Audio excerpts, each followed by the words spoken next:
Hi, my name is Keith Cooper of Northlight Images, and in this video I'm going to look at close-up tilt, tilting a lens when you're shooting things close up.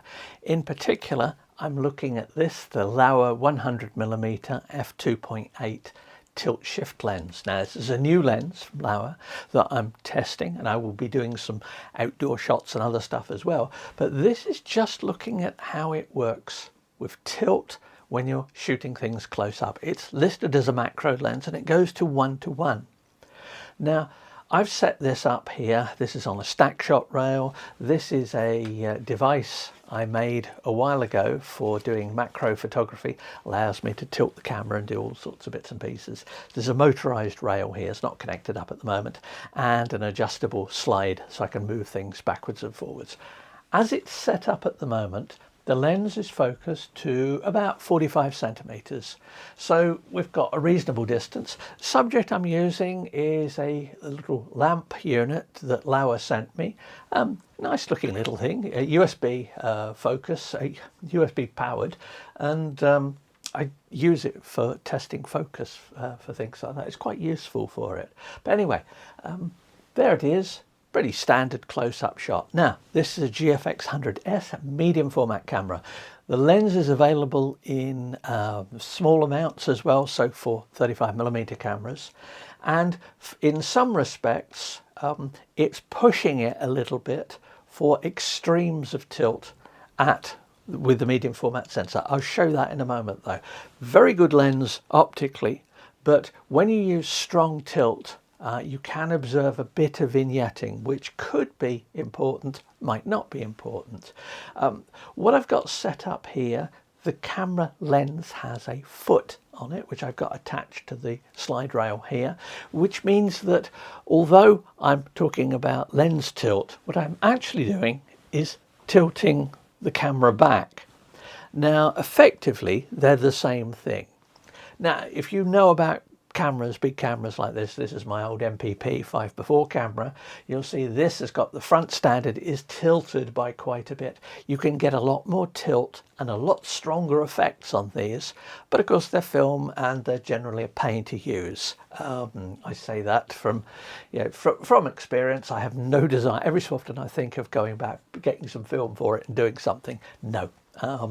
If I want to shoot with tilt and shift lenses now, I do it with this, not like that. But anyway, there it is. I'm looking at the view. This is using the Fuji Tether app. It's powering the camera as well, connected up to the laptop here. This is just the live view. So there we go. You can see it's a live view shot of that. As it stands, nothing fancy about it. All I'm doing is taking a photograph of something fairly close. I've rotated the tilt and shift axes of this onto the same plane so that the two controls are next to each other. You can do that easily with this and modern lenses. Lenses like the old Nikon PCE 85, which would be broadly equivalent to this, is giving me the field of view of about an 80mm lens. Of course it's different, but such are the differences in sensor sizes. Not that huge, but they do exist. So anyway, this is, if you were using the PCE 85 or the old Canon TSE 90, which I do use, it's a very good lens and has coverage, works fine on this with an adapter. If you're using those, you have to modify them. The Canon you can modify quite easily. I did this years ago when I got one. The Nikon one, they recommend you don't do it yourself because there's a potential for damage of it. I've seen people say you can, but as ever, you're at your own risk. So I've got the DAX. So the lens, if we're talking of lens tilt, can tilt that way. Obviously it's the body going that way. And in shift, I've got it so that the camera body or the lens can be shifted backwards and forwards that direction. Pretty straightforward like that. What about when I tilt the lens? Well, I'm going to shoot this at f2.8 so you see the effects quite noticeably, and I'm going to tilt the camera that way. Now I've tilted the camera that way. That's equivalent of doing the lens that way. The composition changes a little bit. You can see when you tilt this, it does change composition. Now, you might want to correct that by adding a bit of shift, and I've just recentered it. So I'm just offset things here. As I said, there's very little difference in how you approach things as to whether you tilt the lens or tilt this. This is just easier for a setup like this. And obviously, since I can see the screen clearly here, I can see how that's done. Now, what I'm going to do, I can see, looking here, I can see that the center of this is sharp, but the edges aren't. That is because in tilting the camera like this, the focal plane will have gone like that and tilted in. Now I'm just going to readjust this to set it up. There we go. I've moved the subject there. So it is now tilted. And once again, because I'm looking at it edge on, it's a flat plane, there's some distortion, change of aspect ratio. Remember that when you're looking at things, if you're looking at things at different angles, they change shape on the sensor. Fair enough. Now we have the focal plane running along here. It was like that, and it's now like that.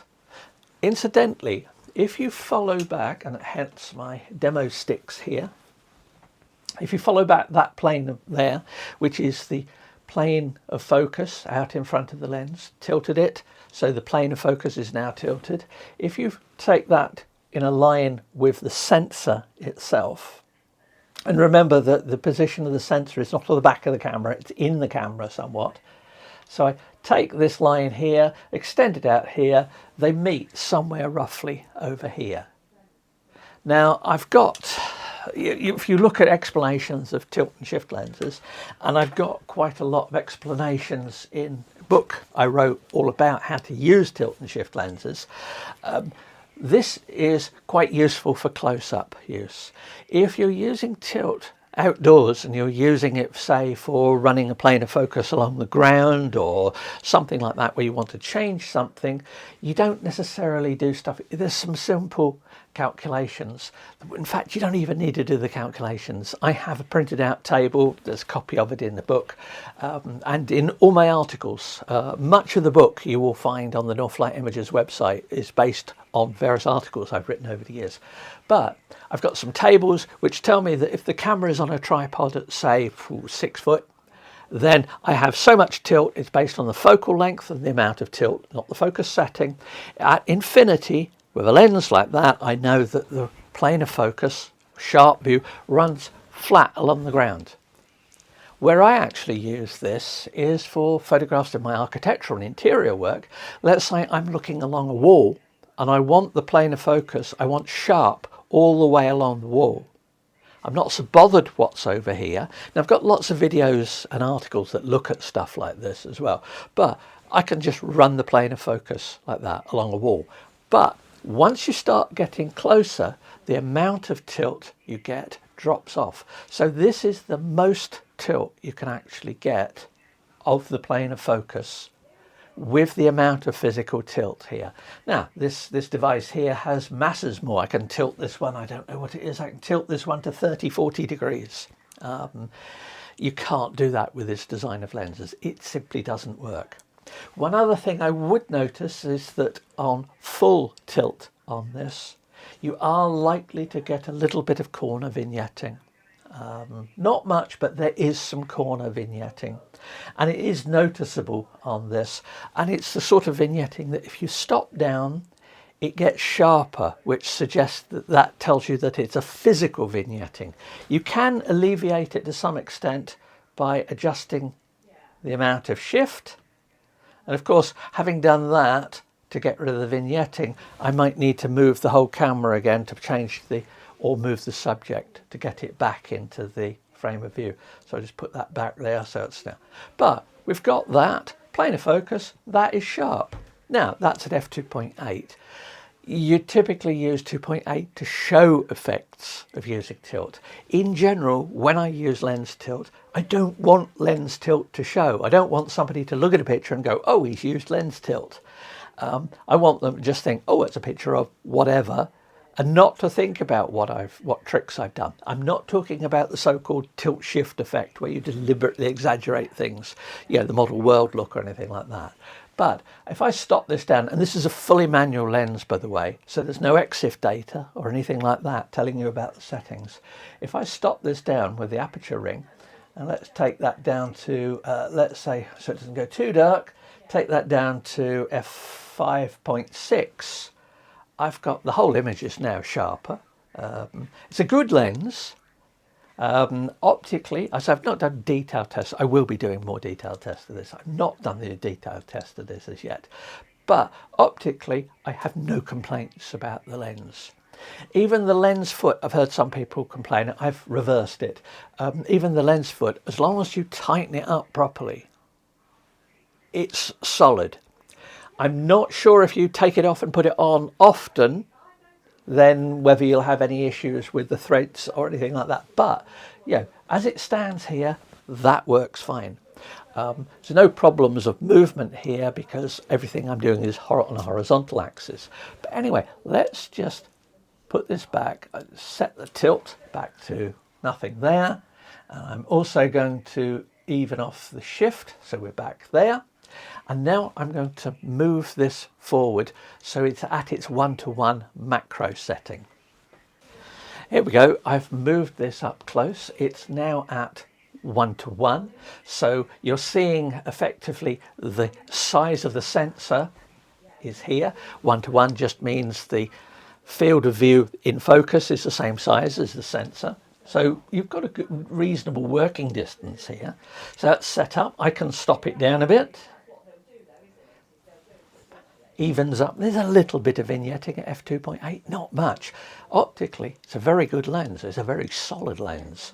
If you're using this outdoors and you're using it handheld, I would make sure that I've set the focal length in the image stabilization settings here, so you can have sensor-based image stabilization with a lens, because it is a completely manual lens. I said no EXIF, no recording of the data from the settings here, from what the shift and the tilt. Now, if I use my 30mm Fuji lens, which is a tilt shift lens, superb lens, that has electronics in it and it works, you know, you get far more info. But with one of these, you're on your own. If you forget to write down what your settings are, that's it, they're gone. There is no EXIF apart from ISO and shutter speed. There is no aperture or focal information whatsoever. Always worth remembering if you're not used to this sort of type of lens. Anyway, there we go, we've set it. This is now, as you'd expect, a close focus shot. What happens when I tilt it? Remember, there was quite a lot of tilt before. So what I'm going to do is do the same one. And there we go. We can see we've got a little bit of movement here of the frame, but also we've got some distinct vignetting at one side. Now, I can adjust that a little bit with some shift, but it is hard vignetting. You're going to get that close up. This is why this lens, it works well here on this. At longer distances, there is no vignetting.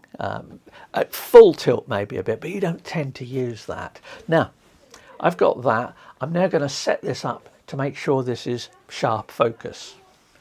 There we go. I've moved the subject so it's sharp across the frame. There we go. I'll just brighten it up a bit at 2. We've got that vignetting. You can't get rid of that. That is hard vignetting from the mount somewhere. You can say sometimes you can ameliorate it a bit by just adding a little bit of shift there, but it's something you're just going to have to deal with if you're working close up. It is a limitation of this lens. If you wanted the full 1:1 with strong tilt, then you're going to have a problem with it. The Fuji version of this, 110mm if I remember rightly, which I have looked at, is several times more expensive than this, and much like the 30 has electronics in it and things like that. But the key thing here, what I'm doing, is not the vignetting, it is the fact that in moving this, I now have, as before, a tilted plane. But if you look here, the plane is not as much as it was.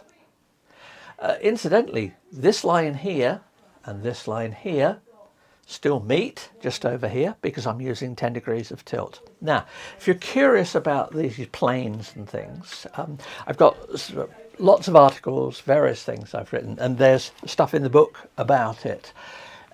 As ways which you can approach focusing lenses and using lenses like this. There are lots of different ways of doing it. It gets much more complex when you're using one of these.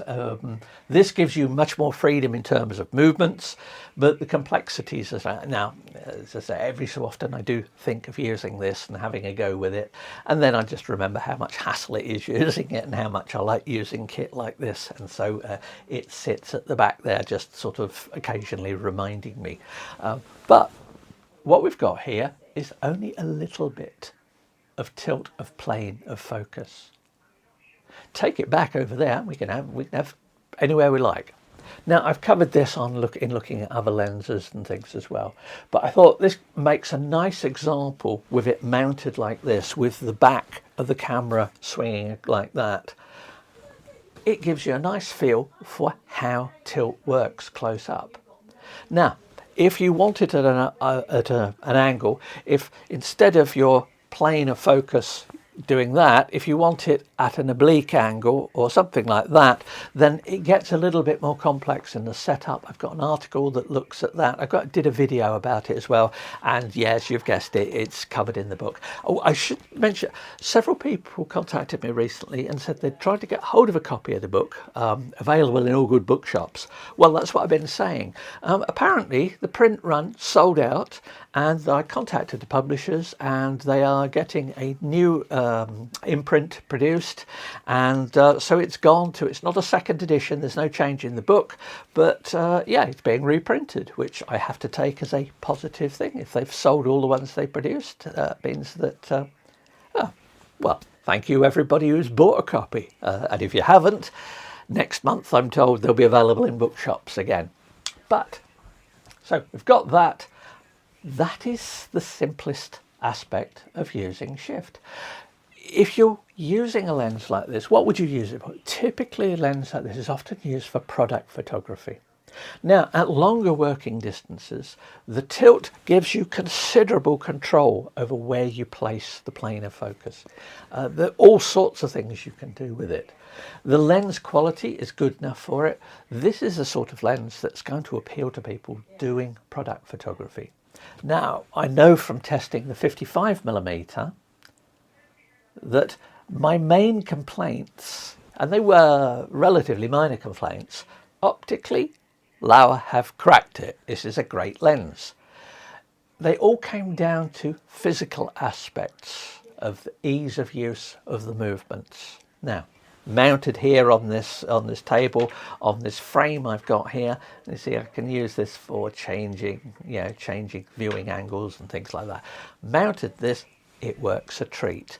For studio use, I don't think you're going to have any issues with it whatsoever. If you're going to be doing it close up with strong tilt, then you're going to get some issues with that vignetting. Your choices are spend a lot more money on the Fuji version of the lens, or shoot in crop mode, or shoot on something like an R5, Nikon, Sony, whatever you choose to for that. But yeah, all works nicely, and I'll be taking it out and doing some actual photography of it as well, so I'll come back on that. Could be a few weeks because I have got quite a lot of work to do. I can't really take lenses like this regularly on paying jobs and sort of do my testing on someone else's time. So yeah, I will be. If you've got any questions, let me know, and I know I've mentioned it already, but book. Anyway, thanks for watching, and bye.